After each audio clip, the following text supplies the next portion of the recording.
The starship Star Seeker drifted through the empty sector, its sensors sweeping the darkness of space. Captain Reed stood at the bridge's main window, his weathered hands clasped behind his back. Something felt wrong about this region. The readings didn't match any natural space phenomena he'd seen in his 30 years of service to the Galactic Council. "Captain, the gravitational readings are getting stranger," First Officer Blue said, her crystalline form catching the starlight as she moved to the sensor station. "It's as if space itself is being bent around something that our instruments say isn't there." Reed walked over to Blue's station, studying the complex pattern of numbers and waves on the screen. In all his years patrolling the border sectors, he'd never seen anything quite like this. The empty sector shouldn't have any significant mass to cause such distortions. The peace treaties after the human war had made sure of that. "Show me the visual overlay," Reed ordered, and the main screen lit up with a false color representation of the gravitational forces in the sector. What he saw made him catch his breath. The space before them wasn't empty at all. It was wrapping around something massive. Blue's crystalline fingers danced over the controls. "Sir, energy readings are beginning to spike. Whatever's out there, it's either waking up or dropping some kind of cloak."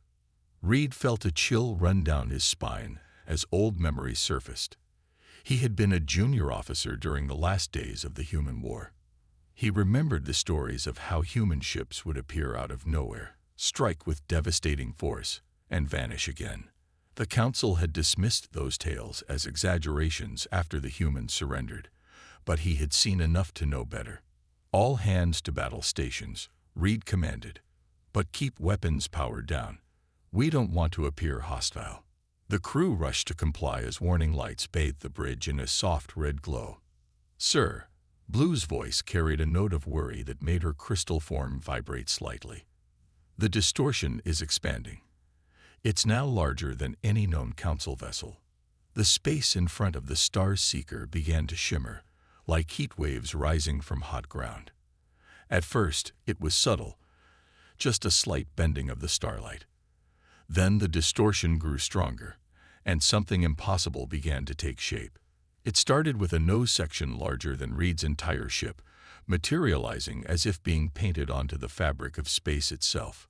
The hull was midnight black, absorbing nearly all light that touched it. As more of the vessel revealed itself, Reed felt his mouth go dry. The ship was easily 5 times the size of the largest Council battlecruiser, its hull marked with strange patterns that seemed to shift and move in the starlight. "By the eternal stars," Blue whispered, her crystal form paling to a lighter shade. "That's a human warship, but it's not possible. They were all destroyed or surrendered 50 years ago." Reed knew exactly what they were seeing. Every Council captain had memorized the profiles of the legendary human vessels, studying them as examples of what to watch for. This was no ordinary warship. The distinctive arrow-shaped hull, the massive engine sections, the characteristic weapon ports along its flanks.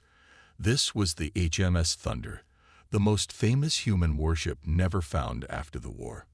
Before Reed could give any orders, a communication request flashed on the main screen. For a moment, he hesitated. Opening communications with an illegal human warship could be seen as a violation of Council protocol, but refusing to answer might provoke a hostile response from a ship that clearly outgunned them. "Accept the transmission," Reed ordered, straightening his uniform. The screen flickered to life, showing the human male in a dark uniform that hadn't been seen in Council space for half a century. His face was stern but not hostile, his gray hair and bearing suggesting both age and authority. "This is Captain Marcus Stone of the HMS Thunder," the human said, his voice calm and measured. "I need to speak with the Galactic Council immediately. The future of every species in this galaxy depends on it." Reed exchanged glances with Blue, whose crystalline form had shifted to a deeper shade of her namesake color, a sign of deep concern among her people. They both knew that this moment would change everything. The peace that had lasted for 50 years, the careful balance of power, the Council's authority. It was all about to be challenged by a ghost from humanity's past. The old war veteran sat in his favorite corner of the council archives, his scaled skin reflecting the soft light as he spoke to a group of young officers. His name was Red, and 50 years ago, he had fought against the humans in the Great War. The young officers gathered around him were supposed to be studying council military history, but instead, they wanted to hear about the HMS Thunder. "You have to understand," Red said, his voice rough with age. "The humans weren't like any enemy we have faced before. They didn't fight like the Council expected them to fight." The memory of that time rushed back to him like it was yesterday.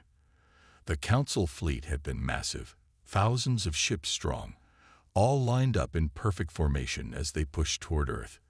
They thought their numbers would overwhelm the humans easily. They were wrong. The human ships would appear from nowhere, Red continued, gesturing with his clawed hands. They used tricks we had never seen. Their ships could hide in plain sight, could move in ways that didn't make sense. And the Thunder, she was the worst of them all. One of the young officers, a cadet with bright purple skin, leaned forward. "But the records say all human warships were either destroyed or surrendered. How could the Thunder still be out there?" Red laughed, but there was no humor in it. "The records say what the Council wants them to say. I was there during the final battle of New Mars. I saw the Thunder tear through our lines like they weren't even there. 300 Council ships surrounded it. You know how many survived." The young officers shook their heads. 27. The Thunder destroyed or disabled the rest. Then, just when we thought we had it trapped, it vanished. Not destroyed, not surrendered, just gone, like a ghost in the night. The war had ended shortly after that. The remaining human forces surrendered, their colonies accepted council rule, and their military was disbanded. But Red and others who had fought in the war knew the truth. The humans had given up too easily. "The council made the humans sign treaties," Red said, pulling up an old holographic image showing the signing ceremony. "No more warships, no advanced weapons, no military research beyond what the council approved. The humans agreed to everything without arguing. That should have been our first clue." The image changed to show human shipyards being dismantled, weapons being destroyed, and military bases being converted to civilian use. Everything looked perfect on the surface. Too perfect. "Some of us tried to warn the council," Red continued. "We said the humans were too clever, too resourceful to give up everything. But the council was happy to believe they had won. They didn't want to hear about missing ships or hidden bases." A soft alert chimed, warning the young officers that their study period was almost over, but none of them moved to leave. "The Thunder wasn't just a warship," Red said, his voice dropping lower. "It was a symbol of everything the humans could do. Their best minds had worked on it in secret for years. It had technology we still don't understand today. Some say it could fold space itself, or slip between dimensions. Others say it carried weapons that could reshape matter or control gravity." The young officers exchanged nervous glances. Such technologies were still banned by council law. 50 years later. "But here's what really scared the council," Red said, leaning back in his chair. "The Thunder was just one ship that could match a fleet, and there were rumors of others like it, hidden away in secret places, waiting. The humans called them the Shadow Fleet." Another alert sounded, more insistent this time. The young officers reluctantly stood to leave, but Red wasn't finished. "Remember this," he said, his old eyes sharp with memory. "The humans didn't lose that war. They chose to end it. And somewhere out there, the Thunder is still waiting. The council likes to pretend it's just a story to scare children. But I know better. I've seen what it can do." As the officers filed out, Red turned to look through the archives window at the stars. Somewhere out there, he knew, the legend was real. And sooner or later, the Thunder would return. He just hoped the council would be ready when it did. What Red didn't know was that at that very moment, hundreds of light years away, Captain Reed and his crew were facing that very legend. The ghost ship had finally returned, and nothing in the galaxy would ever be the same. The bridge of the HMS Thunder was nothing like Captain Reed had imagined. Through the video link, he could see that it was surprisingly bright and open, not the dark, threatening command center he had expected. Captain Stone stood in its center, his white hair and lined face showing his age, but his eyes were sharp and alert. "I understand your concern, Captain Reed," Stone said, his voice calm and steady. "Finding us here violates at least 15 different peace treaties, but I assure you, we wouldn't have revealed ourselves without good reason." Blue's crystalline form shifted colors rapidly, a sign of extreme agitation. "Your ship shouldn't exist," she said. "All vessels of this class were accounted for 50 years ago." Stone smiled, but there was no humor in it. Were they? Or did the Council simply accept what they wanted to believe? He pressed a button, and suddenly new images appeared on the Starseeker's screens. They showed other ships, dozens of them, all hidden in different parts of the galaxy using the same technology that had concealed the Thunder. Reed felt his throat go dry. Each of those ships was as powerful as the Thunder. If humans had kept this many ships hidden for 50 years, it meant the Council had never truly won the war at all.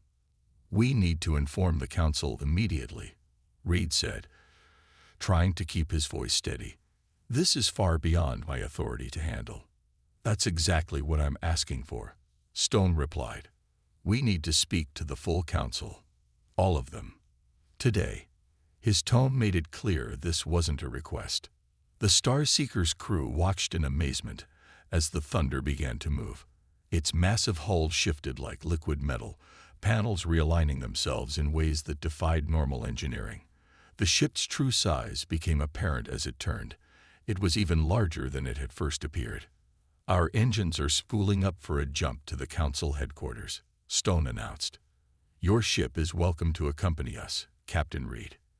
In fact, I insist. The Council will need to hear your account of finding us." Reed looked at Blue, who had turned a pale shade of her normal color. They both knew they had no real choice. If they refused, the Thunder could easily destroy them. If they tried to run, they wouldn't get far. And if they tried to fight, Reed pushed that thought away quickly. "We accept your invitation, Captain Stone," Reed said formally. "But I must ask, why now? Why reveal yourselves after hiding successfully for 50 years? Stone's expression grew grave. "Because time has run out, Captain. We've detected something approaching the galaxy. Something the Council's sensors missed because they weren't looking for it. Something that threatens every living being in this part of space." The Thunder's engines began to glow with a strange, shifting light that seemed to bend the space around it. Reed had never seen anything like it. The technology was far beyond anything the Council currently had. "Prepare for quantum wake," Stone warned. "Our drive system can be disorienting for those who haven't experienced it before." Before Reed could respond, space itself seemed to twist around both ships. The stars blurred and stretched in impossible ways. Reed felt a strange sensation, as if his body was being pulled in every direction at once, while staying perfectly still. When reality snapped back into focus, they were no longer in the empty sector. The massive form of the Council station filled their view, its ring-shaped structure rotating slowly against the backdrop of a bright nebula. In the distance, Reed could see other ships appearing, more human vessels, each emerging from its own hidden pocket of space. "Send the message, Captain Reed," Stone said quietly. "Tell them the Thunder has returned, and we bring news that will change everything. Tell them to gather every Council member, every representative. They need to know the truth about why we hid and what's coming for all of us." As Reed began transmitting the emergency signal to the Council station, he couldn't help but wonder if this was how the galaxy changed. Not with a war or a victory, but with the return of a ghost ship carrying a warning. The next few hours would either mark the beginning of a new alliance or the start of another war. Looking at Stone's face on the screen, Reed wasn't sure which outcome would be worse. The Great Chamber of the Galactic Council had never been this full. 200 species were represented, their forms filling the circular room with a riot of colors, shapes, and sizes. Some floated in anti-gravity fields, others stood on specialized platforms, and a few existed as pure energy within containment spheres. All of them had dropped everything to answer this emergency summons. First, Speaker Green stood at the center platform, his plant-like form swaying gently as he watched more council members arrive. The massive view screen behind him showed the impossible sight that had brought them all here. The HMS Thunder, surrounded by a growing fleet of other human warships that shouldn't exist. "This is an outrage," shouted one of the council members, a being made of living metal. "The humans lied to us for 50 years. We should arrest them immediately." Captain Stone stood calmly on a smaller platform near the center, seemingly unaffected by the hostile looks directed his way. Captain Reed and First Officer Blue stood on another platform, there to confirm the Thunder's discovery. "The treaties were clear," Green said, his leaf-covered form rustling, as he turned to face Stone. "All human military vessels were to be surrendered or destroyed. You broke your word." "No," Stone replied, his voice carrying easily through the chamber. "We kept our word in exactly the way it was written. The treaties said we would surrender or destroy all ships in active military service.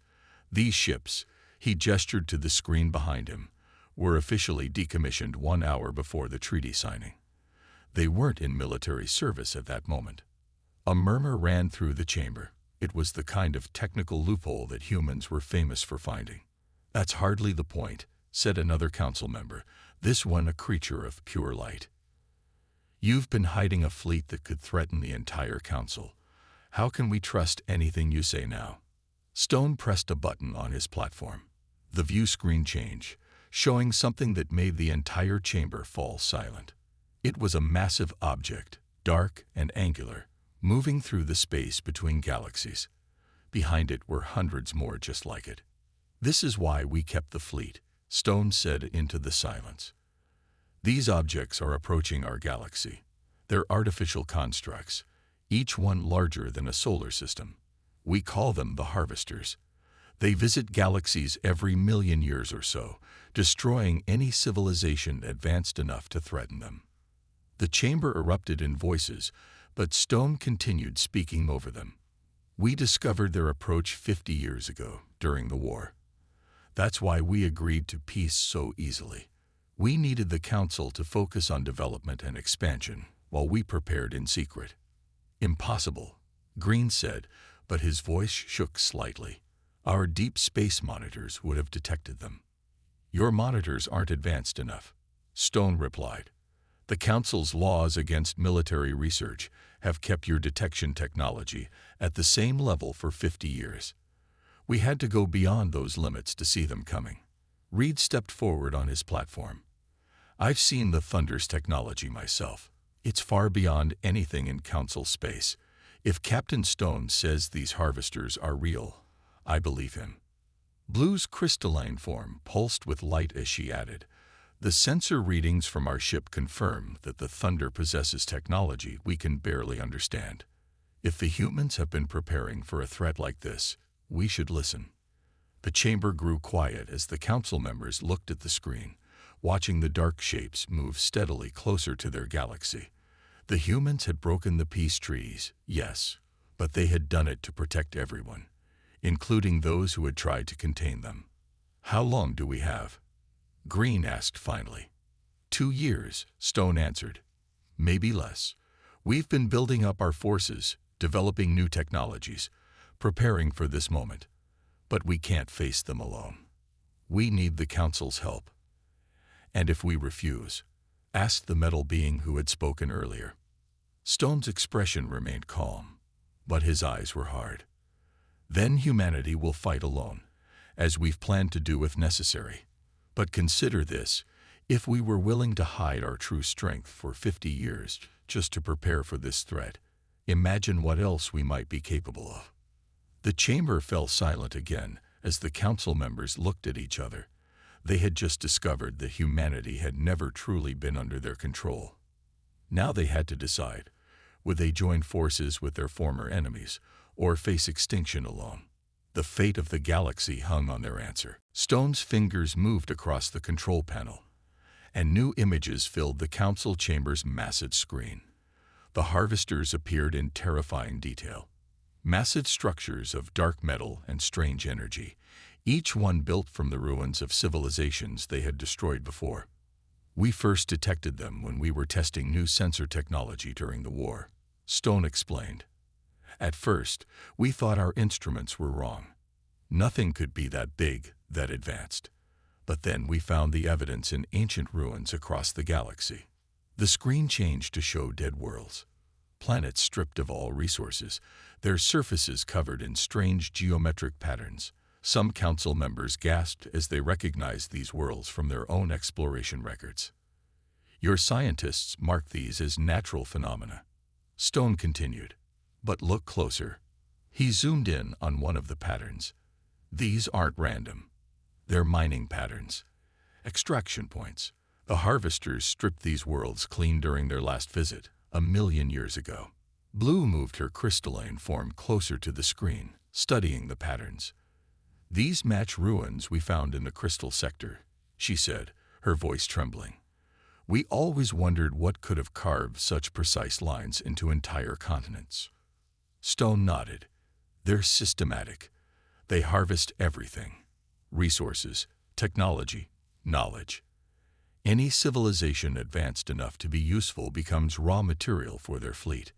The rest are simply erased. The council chamber was completely silent now. Even those who had been angry about the hidden human fleet were focused entirely on the images before them. Stone brought up a new display, showing the galaxy with thousands of points of light representing inhabited worlds. The Council's policies of limiting military technology had an unintended effect. Stone said, "You kept everyone at roughly the same level of development.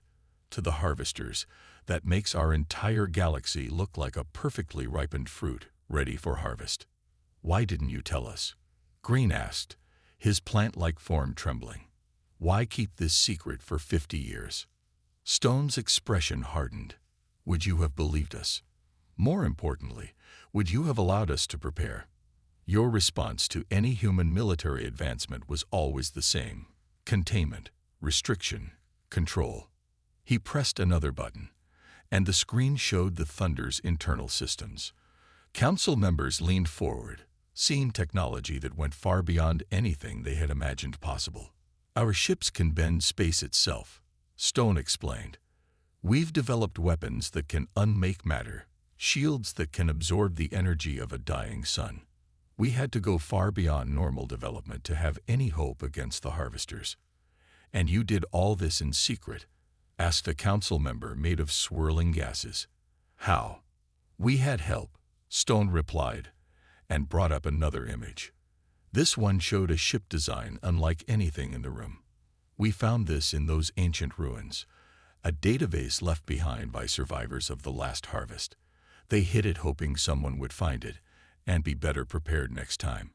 We've spent 50 years learning from their knowledge, building on it, preparing for the harvester's return." Reed stepped forward on his platform. "I've seen what the Thunder can do. If Captain Stone says these ships can fight the harvesters, I believe him. But they're right. They'll need our help." Stone nodded.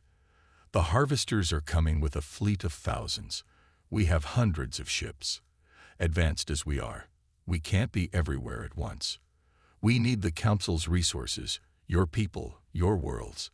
We need everything you can give us if we're going to survive."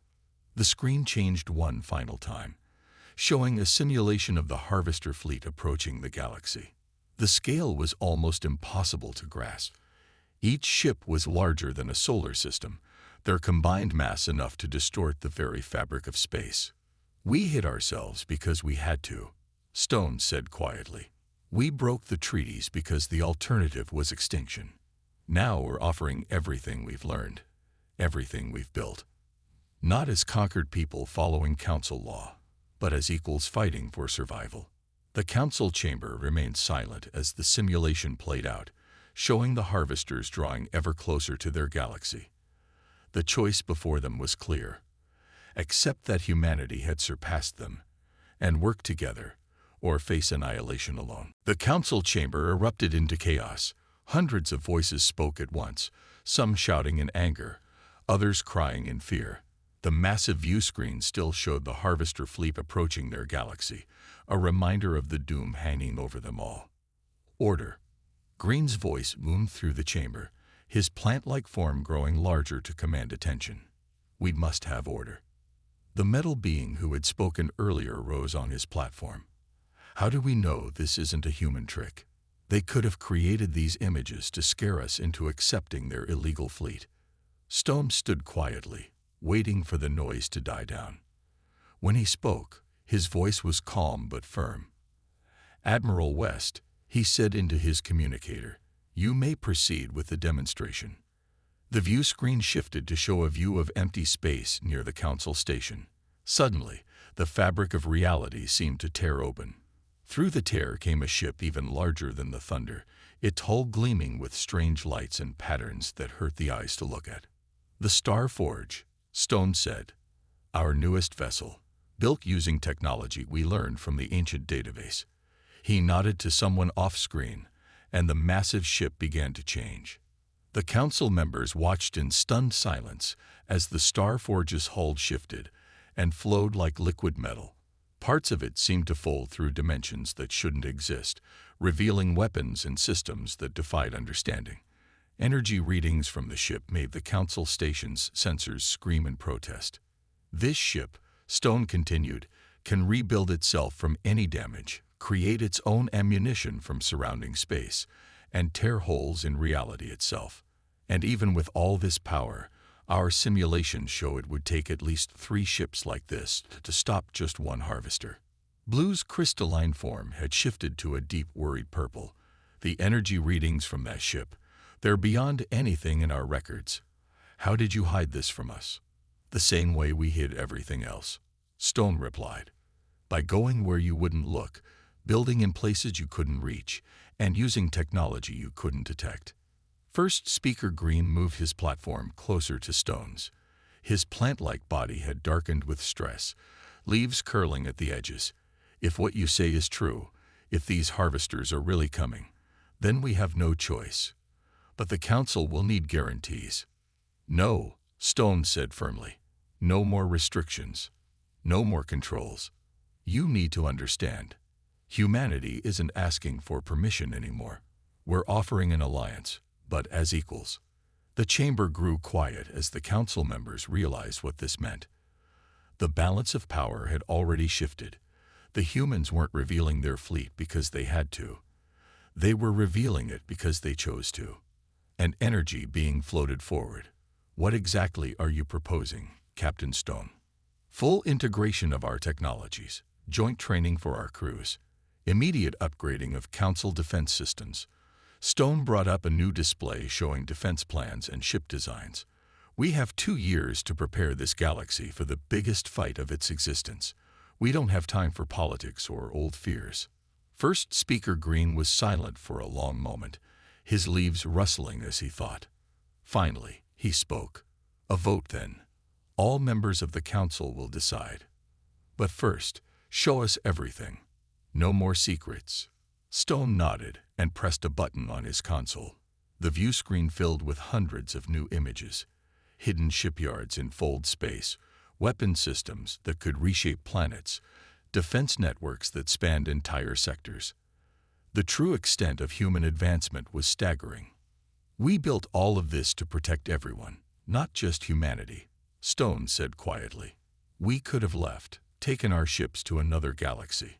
But this is our home too. All we're asking is the chance to defend it together. The council members looked at each other, centuries of distrust and fear weighing against the evidence before them. The vote would change everything. Either accept humanity as equals and face the harvesters together, or reject them and face extinction alone. Green raised his arms, leaves spreading wide. The council will now vote on humanity's proposal. Remember well, this decision will determine the fate of every living being in our galaxy. The voting began, and the future hung in the balance. The voting took less than an hour. In the end, Fear of the harvesters proved stronger than fear of humanity. When first Speaker Green announced the results, his leaves had turned a bright, hopeful shade of green-gold. "The Council has decided," he announced, his voice carrying through the chamber. "With a vote of 187 in favor, we accept humanity's proposal for alliance." Captain Stone nodded, showing no surprise. Perhaps he had known all along how they would vote when faced with extinction. He pressed a control on his platform, and suddenly new ships began appearing around the Council station. Dozens of them, then hundreds, each one emerging from its hidden pocket of folded space. "Admiral West," Stone said into his communicator, "you have permission to begin Phase 1. A new figure appeared on the main screen. A human woman with gray hair and sharp eyes, wearing a uniform that no one in the Council had seen before. "Understood, Captain." Activating the network now. Suddenly, the space around the Council station lit up with strange energies. Council members gasped as they saw what was happening. The human ships were creating something, working together in perfect coordination. Lines of force began connecting the vessels, forming patterns that seemed to twist through impossible dimensions. "What you're seeing," Stone explained, "is our defense grid being activated. We've had the framework hidden in subspace for decades, waiting for this moment. When it's complete, it will cover the entire galaxy." Blue's crystalline form sparkled with amazement as she studied the readings. "These energy patterns, they're rewriting the basic laws of physics in the protected space." "Exactly," Stone said. "The harvesters use normal space to travel. By changing the rules of space itself in key areas, we can control where they can and can't go, force them to fight where we choose, not where they want." The Council members watched in awe as more ships appeared, each adding to the growing network of energy and light. The Starforge moved through the fleet, its impossible technology helping to anchor the defense grid in reality. First Speaker Green moved his platform next to Stone's. "How long have you been planning this?" he asked quietly. "Since the day we found the ancient database," Stone replied. "Everything. The surrender, the treaties, the hiding. It was all to prepare for this moment. We needed the Council to keep the galaxy stable while we built our defenses. If we told you the truth then, there would have been panic, chaos. We couldn't risk it." A new alarm sounded, and Admiral West's image reappeared on the screen. "Captain, the long-range sensors are picking up something. The harvesters, they're accelerating. They must have detected the defense grid activation." Stone's expression hardened. "Then we have less time than we thought. First Speaker, we need to begin the integration immediately. Every Council ship needs our shield upgrades. Every crew needs training on the new weapons. Every world needs planetary defense systems." Green looked out at the assembled Council members. "We spent 50 years trying to contain humanity," he said. "Now they're our only hope for survival." He turned to Stone. "Tell us what you need. The full resources of the Council are at your disposal." The chamber, which had been so full of fear and anger just hours before, now hummed with purpose. Council members began coordinating with human officers, sharing information and making plans.